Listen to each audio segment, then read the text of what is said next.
That's easier said than done. As long as you keep saying that, you'll find it to be true. Yet you can't awaken the species until you awaken yourself. I know. I'm trying as hard as I can. You may want to try harder. It's the perfect time for advancement. You're making that point. Will you try harder then? All of you? I can't speak for anyone else, but I'm in. Tell me what I can do to awaken more quickly. There's not a person on earth who doesn't want to know how to do that.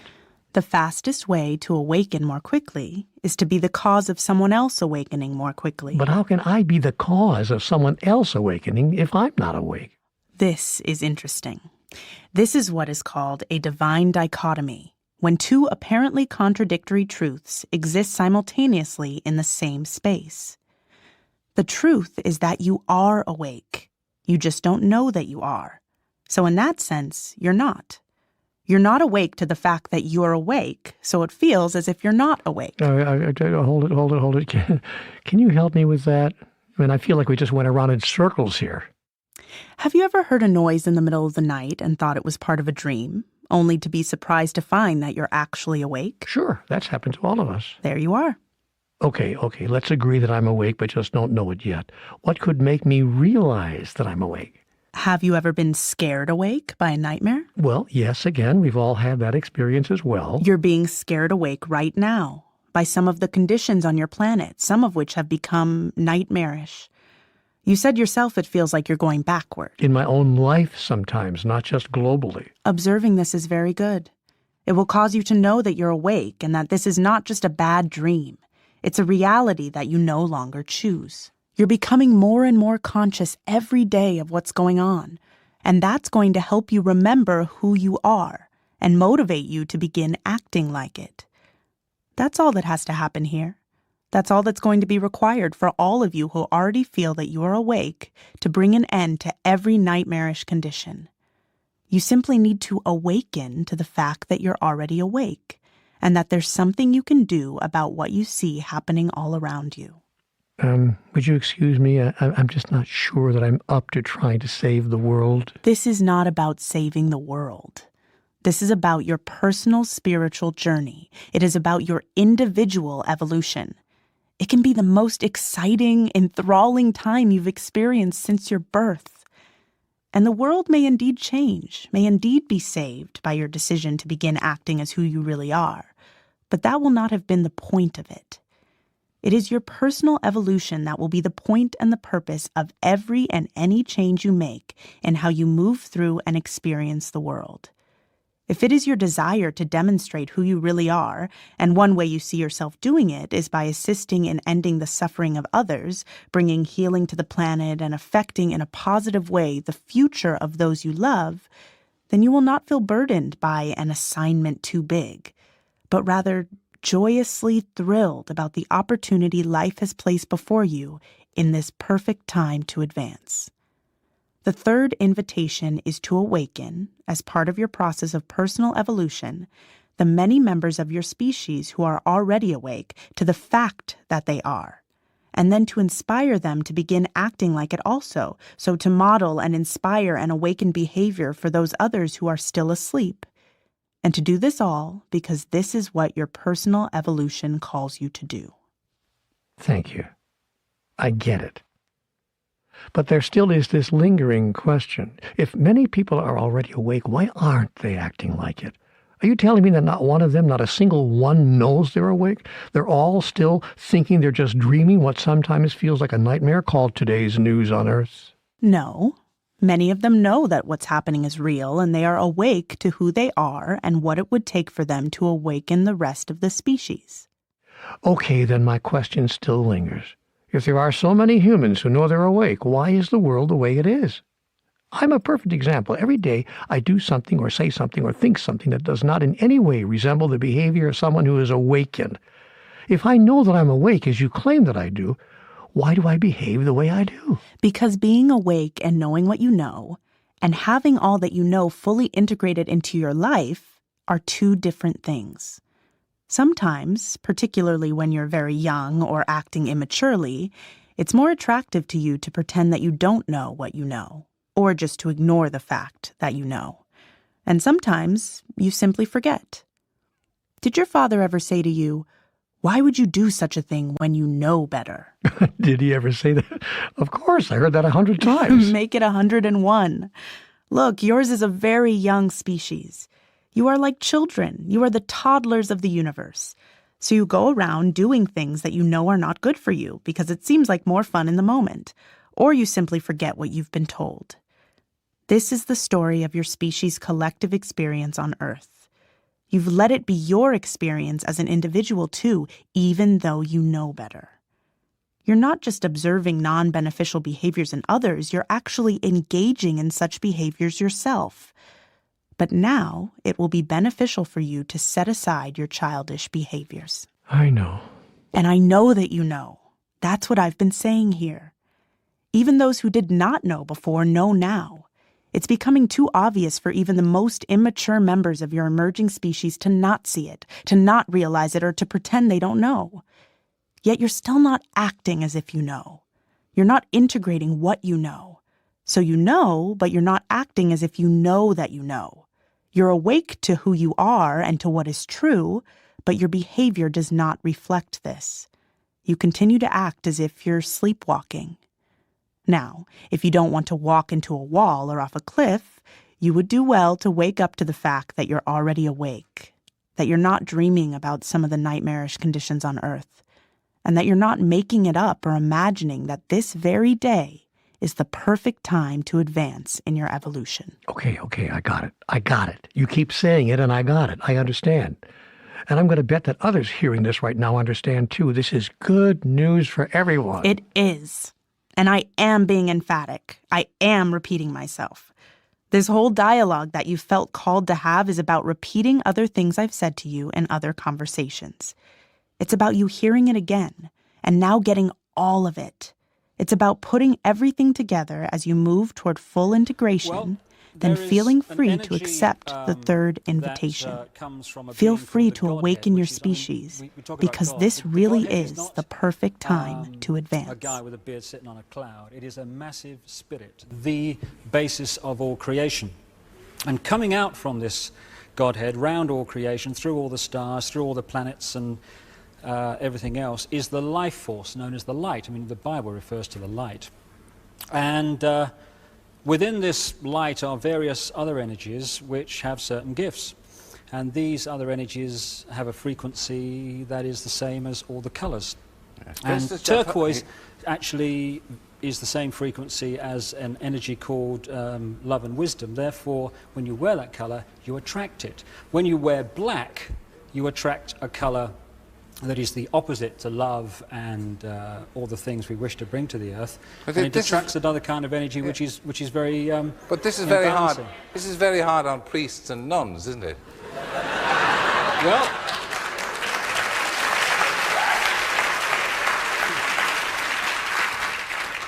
how do you get a domesticated herd to move from a field, a system in which it's been grazing for 20, 50 years, this kind of system, to this field over here, this new field, because we have reluctance to change. We like familiarity, we like routine, you see. You do it by various techniques, one of which is revolution. Most revolutions are bloodless. You have cultural revolutions, sexual revolutions. Along with that comes the music revolutions, etc. These literally are designed to alter and direct culture, knowing what kind of culture they'll have at the very end of it too. They know exactly what kind of culture they want to come out of it. You also can do it through crisis creation. Crisis after crisis has been hit on the people of the world since 9/11 happened. And we must understand that the techniques that are used abroad are also used at home in warfare. And we heard the term shock and awe. Shock and awe on the hard force level, as they call it, is bombs, all kinds of acoustic equipment to nullify enemies, scare the hell out of them through voice to skull and so on, which was used in Gulf War I, and it's all over the British media. But you can also use shock and awe on your domestic people again. You do it by crisis after crisis until the public are so terrified See, the average person has a sort of confidence that they build up where they think, I can manage most things that come my way. Whatever little crisis in my life, what happens to other people, I can deal with. When all those around you are getting scared at the same time as you because they're losing their jobs, they've been threatened with pandemics, terrorists everywhere, terrifying people to even get on subways, and so on. And all those around you, as I say, are also in the same boats. You tend to be more easily directed by the powers that be that come out and speak with authority and confidence over you. That's why they give you a guy like Obama, who's trained in oratory. He was trained in oratory, not in truth, but in oratory, the technique of persuasion. Shock and awe, as I say, is a technique of making a person and a whole population punch drunk. And each one of those fears, you understand, the average person can handle one major crisis in their personal life, maybe two at the same time. It's understood in psychology and many, many studies that if you have maybe 3 to 4 crises hitting you personally in your life at the same time, you will literally go into an incredible depression, a reactive depression. You can't cope.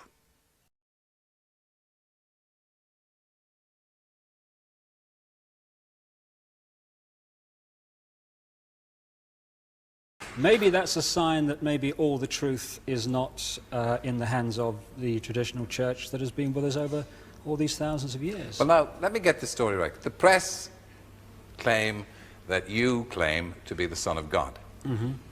Is that true? Yes, you see, the thing is that it's quite funny, really. You know, 2,000 years ago, had a guy called Jesus sat here and said these same things, you would still be laughing. It's really, really funny that we've not really moved on that much. When we think, it is not a vacuum. When we think, we create an energy field. This is how telepathy works.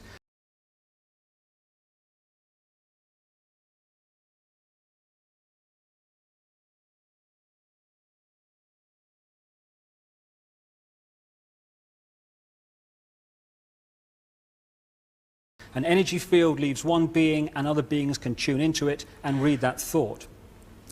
When you think thoughts of love and wisdom and of tolerance and all the things we wish to bring to the earth, you create a certain kind of thought energy, the very same energy that the Godhead sends around creation. When you think the other thoughts of hatred, of anger, of aggression, you create a different kind of energy known as negativity, which is very, very destructive. This being called Lucifer lives off this energy.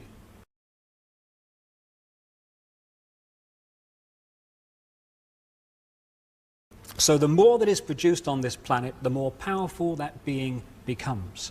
Therefore, he stimulates and has stimulated this planet over 12,000 years since he's been in control to produce as much of this energy as possible. So evil has been in control of the planet for 12,000 years? It has been the dominating force. Evil's not the right word, it is imbalance. But it has been increasingly in control. As I repeat, survey the world, ladies and gentlemen. Is the force of love in control of this world, guiding this planet at this time? Of course not. The negativity, the thoughts that I'm talking about that are very destructive, are pouring out of this planet let me every interrupt day. You. Was it a great shock for you to discover this at 38?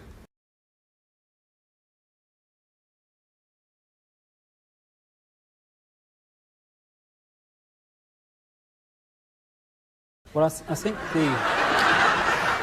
the word is gobsmacked. But again, you know, the best way of removing negativity is to laugh and be joyous. So I'm delighted that there's so much laughter in the audience tonight. But no, it's but just let me say this. They're laughing at you. They're not laughing with you.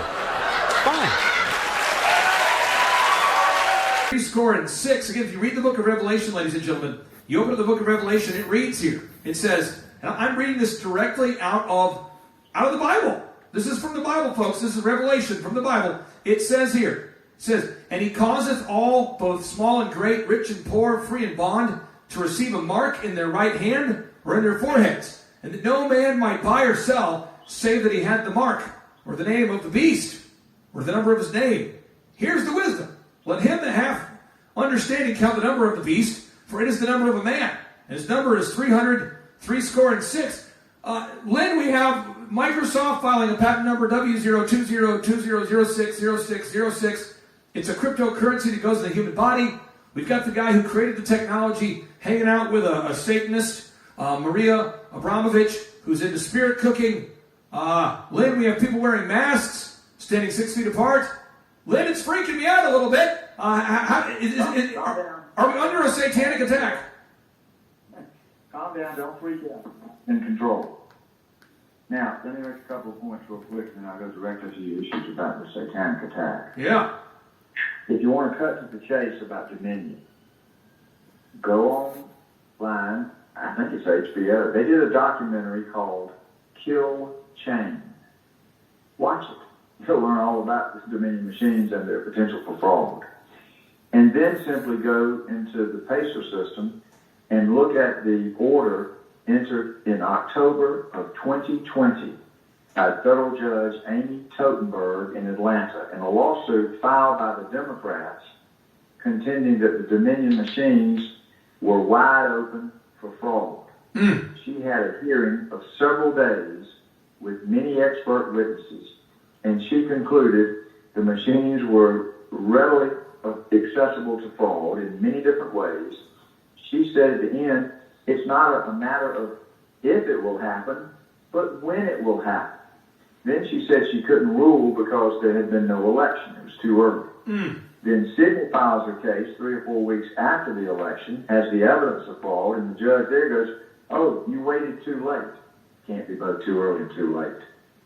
But the evidence from just Judge Totenberg's order and Kill Chain would show any reasonable, objective person that these machines were designed to be used in fraudulent elections. Then you add in all the sources that you referred to, game, set, match. If you wanted proof positive, use your common sense. They want us to believe that Joe Biden got more votes than any candidate for president in the history of America. Unbelievable. You believe that? No. He got more votes than Obama. He got more votes than Hillary. Now, excuse me. Biden ran for president a couple times. He never got more than 2%. He had to drop out once for plagiarism. Unbelievable. Kamala Harris, when she ran, she got about 2%. She was the first one to drop out of the Democratic primary. They didn't campaign. And now you want us to believe that somehow, in the face of a 92-mile caravan of Trump supporters in Arizona, that Joe Biden won Arizona? Right. Nonsense. So, the election, there was an effort to steal the election. I'm not willing to concede that it was stolen. I think that things still at play. Now let me move back to the bigger issue I think you've raised, and that is, are we in a satanic attack? Of course we are. We have been since the beginning of mankind. So the devil is always at work. God gave him dominion over the earth. Who do you think the devil would give the most money to, the most power to, the most influence to? People that worship the devil. There's clearly a belief in Jesus and God, and we worship him through various denominations. We don't have to make a sacrifice because Jesus made the sacrifice for us. Then there's a body of people that in the dark of night, they worship the devil. They have their own different devils that they worship with different rituals, kind of like we have different denominations. All of theirs are still worshiping Satan. They have sacrifice. I believe that as much as it's going to shock people, they're going to learn that they're sacrificing little children because God loves the little children most of all. The devil's out to get God because the devil lost at Calvary, so the devil wants to kill as many of God's creations as he can. So when you look at the mark of the beast, you know, the tattoo that Gates was working on is supposed to be invisible, luciferase, the ink. Goes on your forehand, or they say it works on your forehead. That's in the Bible. The mark of the beast will be either on your forehand or on your forehead. So what's going on? Are we at the end of the end times? I don't believe it's a matter of faith that we are at all. I believe, and I've said it publicly for some time now, months, that I believe we are in the second harvest, the great harvest, before Jesus comes again. When he comes, on a white horse with a sickle in one hand and a sword in another. That's the final harvest. The first harvest was when Jesus rose from the dead, returned 3 times on earth. That was the advent of Christianity and the belief in Jesus. God's favorite number is 3. Perfect number is 7. He does things in 3s. This is the second harvest. The devil studies humanity. The devil studies humanity to know how you will react. So the devil will create a situation to get the expected reaction. Kind of sounds like a CIA spy, doesn't it? Yeah. And so the devil doesn't know the future. Only God knows the future. Except God put in the Bible the history of mankind. So the devil's aware of what the Bible says, but he doesn't know the future in our individual lives. The devil knows the plan. So when the devil sees God in the middle of getting ready to do the second harvest, what does the devil do? He lies. He creates a false tribulation. That's what's going on right now. You're seeing things that make you believe, oh, this is the end of the end time. There we go. It's not. I don't believe it is. I believe it's a false tribulation created by the devil to scare you, to manipulate you, to ultimately do what the devil wants to do most of all. The devil wants to shake your faith in God. Don't let him succeed. Double down on your faith. Pray. Read the Word of God. That's how you defeat the devil. Read Ephesians 6. It'll tell you how to put on the whole armor of God to combat and defeat a satanic attack. Look, these people are evil. I've said before, this is the battle, probably the biggest battle in the history of mankind between good and evil. We already know God wins. Why in the world are we going through this? We are looking at evil that has surfaced where they're putting it in our faces and laughing at us.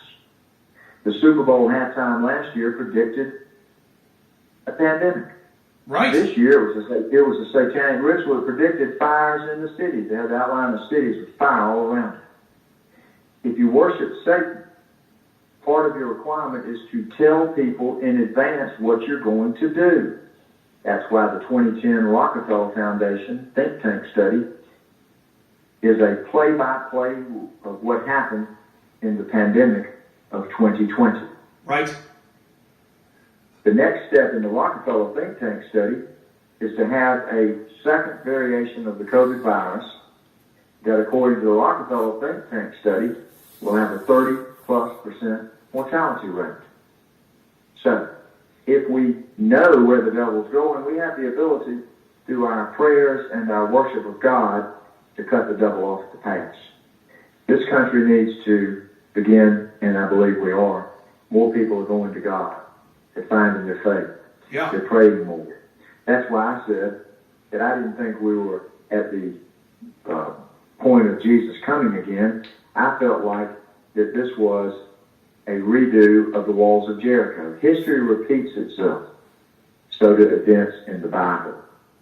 So I think that we're circling our nation in prayer. I didn't mean that to be hurtful. Terry. I don't want you to misinterpret it. They're not laughing in sympathy with you. No, let me say 2 things to that. First of all, if anyone believes, after 12,000 years of this truth being lost and forgotten, that coming out with it initially is going to get any kind of reaction other than that one or condemnation, then I would be a crackpot if I thought that was the case. The other thing is, there is this great illusion, you know, that Jesus was born and stood up and said, I know who I am. It was revealed to him in stages. He was very, very close to beginning the mission which is described in the Bible, but not described brilliantly accurately, before he knew who he was. And when he came out, Terry, and said, I am the Son of God, I am an aspect of the soul of the Godhead incarnate because of things that need to be done on this planet urgently, people laughed, people ridiculed. And in the end, you know, they crucified him.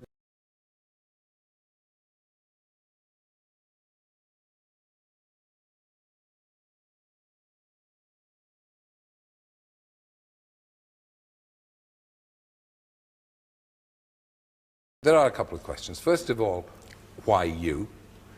And secondly, if I may say so, you have confused the message by an awful lot of predictions. You've told us that there are going to be earthquakes, and some of them going to happen quite soon. Yeah. Well, two things to that. First of all, why me? Well, why anybody? I mean, people would have said to Jesus, and many other people like Jesus that have not been written into history. I mean, that was the most famous effort of this kind to wrest control of this planet from these forces. But there have been many before that. They would have said, why you? You're a carpenter's son, for goodness sake. Who the heck are you? So that's so, yeah, so but, why but anybody? you're saying you were part of Jesus' soul before. Precisely. You were also part of many other people's lives on the way through As history. we all have been. We've all been on this earth and incarnated into different physical bodies many times. It's called reincarnation. But the other point you bring up about the predictions. Yes. If I am given information from beings who have proved to be perfectly accurate day after day after day, and things they've told us are going to happen, and they happen. They told you Saddam Hussein was dead, and he's That's not. right. Yes, he is. Well, I watched his birthday party on the television yesterday. All I can say to you is all that glitters is not gold. Hang about and watch and wait.